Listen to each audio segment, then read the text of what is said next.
Ini yang kemudian saya berani mengatakan Ibnu Taimiyah tidak mungkin seorang yang radikal karena dia menulis kitab khusus yang membahas tentang qaidah fil mahabbah, tentang cinta, tentang tazkiyatun nafas itu dalam karya khusus. Bahkan maqamat dan akhwal beliau menulis dalam At-Tuhfah al-Iraqiyah fil A'mal al-Qalbiyah, juga dalam Al-Istiqamah. Tentang wali dia menulis satu buku khusus, Al-Furqan baina awliya ar-Rahman wa awliya asy-Syaitan. Tentang tawassul dia juga menulis khusus. Dan Ibnu Taimiyah mengatakan tawassul itu bukan sesuatu yang terlarang. Ada tawassul yang masyru'.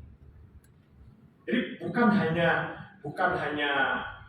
apresiatif terhadap tasawuf, bahkan Ibnu Taimiyah juga mengatakan tema-tema pokok tasawuf, praktek-praktek tasawuf itu ada banyak yang sangat berkelindan dengan Al-Quran dan Sunnah.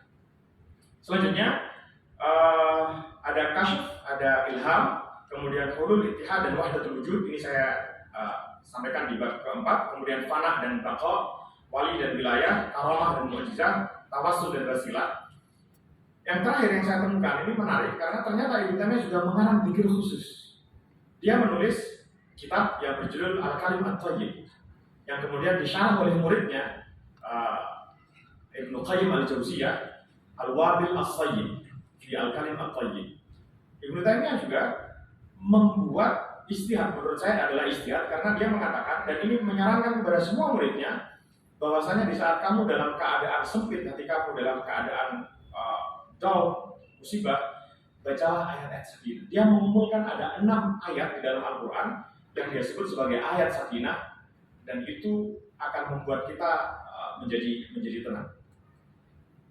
Kemudian kesimpulan Dewan Penguji yang berbahagia serta para hadirin undangan. Yang pertama, ini adalah jawaban dari 3 pertanyaan utama di awal tadi. Dinamika tasawuf Ibnu Taimiyah merupakan sintesis antara interaksinya secara aktif dengan para tokoh sufi zamannya dengan proses dialog yang interaktif. Jadi dia tidak hadir kemudian mengkritik tasawuf, tetapi di saat muda dia bahkan ikut amalan-amalan tasawuf pada waktu itu. Meskipun ada beberapa amalan yang dia tidak mengikutinya secara langsung, tapi dia bergeser hanya hadir di dalam ruangan tersebut.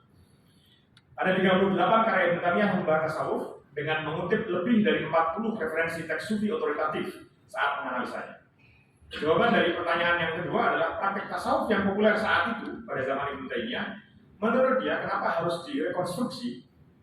Itu karena sudah banyak, jadi dia tidak mengkritik tasawufnya secara langsung, secara mutlak, tetapi mengkritik praktek-praktek tasawuf yang sudah terkontaminasi khususnya oleh paham asing seperti filsafat dan ilmu kalam spekulatif. Menurut Ibnu Taimiyah, tasawuf sama seperti ilmu kalam, sama seperti fikih, yang para ulamanya bisa beristihad dan istihadnya bisa benar, bisa salah. Ibnu Taimiyah yang terakhir tidak berhenti pada dekonstruksi, pada kritik saja, tapi juga menghadirkan al-insya wal bina, rekonstruksi. Setelah mengurai sejarah tasawuf, membahas detail tema-tema tasawuf seperti yang sudah saya sampaikan tadi, dan semuanya dibahas dalam kerangka metode al-hadmu wal bina. Demikian, terima kasih.